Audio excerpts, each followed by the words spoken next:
नमस्कार साथियों, natural motivation में आप सभी का स्वागत है।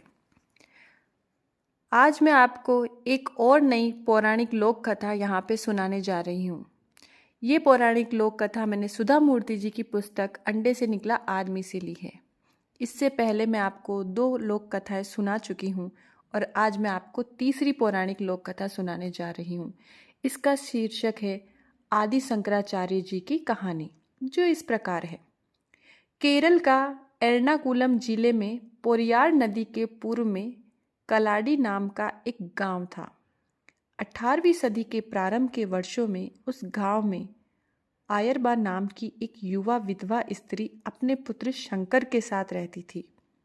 बालक शंकर के आसपास जो कुछ था और जो कुछ घटता था, वे उन सबको बहुत ध्यान से देखता था।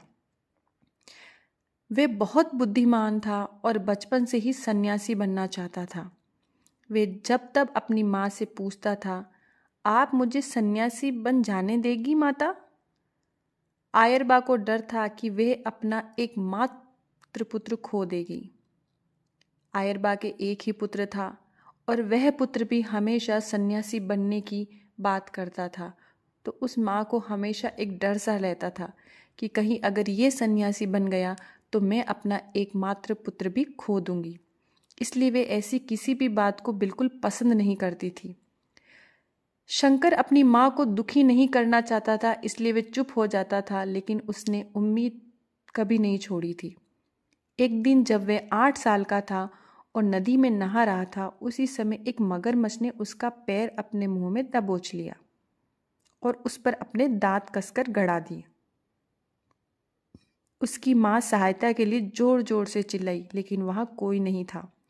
शंकर ने माँ को पुकारा, अम्मा, अगर तुम मुझे सन्यासी बनने की अनुमति दे दोगी तो मगरमच्छ मेरा पैर छोड़ देगा। ये मत पूछना कैसे, मैं बस कर लूँगा। उसकी माँ रो रही थी और पूरी तरह से असहाय थी। अम्मा, कुछ तो कहो, मेरा दिल जो चाहता है, क्या तुम मुझे उस राह पर जाने नहीं दोगी माँ? आयरबा किसी भी मूल्य पर अपने बेटे को बचाना चाहती थी, इसलिए उन्होंने अनुमति दे दी। तुरंत मगरमच्छ ने अपना मुंह खोल दिया और वहां से चला गया। कुछ दिनों बाद जब शंकर सत्य की खोज में रवाना होने वाले थे, तब आयरबा ने उनसे एक वचन लिया।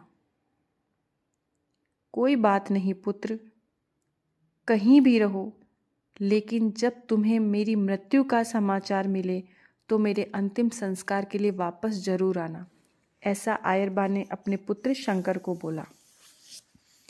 शंकर जल्द ही गुरु गोविंद जी के शिष्य बन गए।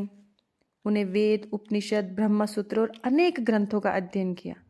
उन्होंने सारे भारत की यात्रा की और अद्वैतवाद के सिद्धांत का प्रचार किया, जिसके लिए उन्हें आज भी याद किया जाता है। उन्होंने अनेक मठों और विहार की स्थापना की, जिनमें से 4 अभी भी विख्यात हैं।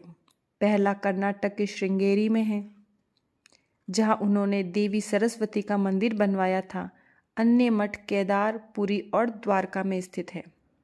शंकर के अनेक जाने माने शिष्य भी हुए, जिनके नाम थे सुरेश्वर, पृथ्वीधर, बोधेंद्र और ब्रह्मेंद्र। ये शंकर जी के शिष्य थे। शंकर को शिव का अवतार माना जाता है। बाद में वे मिथिला के एक प्राचीन गांव मेहसवती में बस गए, जो बिहार में है। वहां उन्होंने अनेक ग्रंथों की रचना करी, जो आज भी काफी महत्वपूर्ण है। शंकर की ख्याति चारों ओर फैल गई कि वे वाद विवाद और चर्चा में अपने तर्क देकर तथा अपने विचारों एवं सिद्धांतों के माध्यम से बड़े विद्वानों को निरुत्तर कर देते हैं। एक बार एक वाद विवाद में उनका सामना प्रसिद्ध दार्शनिक मंडन मिश्र से हुआ। उसमें मंडन मिश्र की पत्नी उभय भारती निर्णायक की भूमिका में थी, जो अपनी निष्पक्षता के लिए जानी जाती थी। दोनों पति पत्नी भारतीय दर्शन के अपने ज्ञान और समझ के लिए बेहद प्रसिद्ध थे।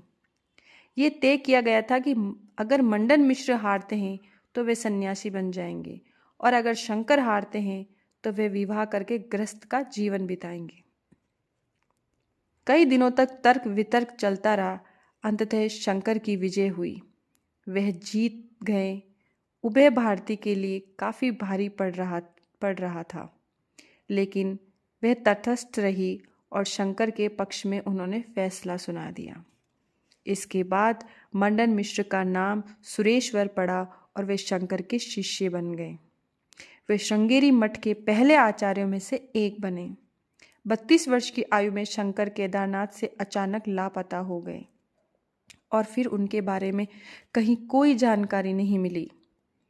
उनकी विरासत आज भी अक्षुण्ण बनी हुई है और उनकी गिनती आज भी भारत के इतिहास में सर्वाधिक प्रतिभाशाली लोगों में की जाती है। तो आज की इस पौराणिक लोक कथाओं को मैं यहीं समाप्त करती हूँ। धन्यवाद।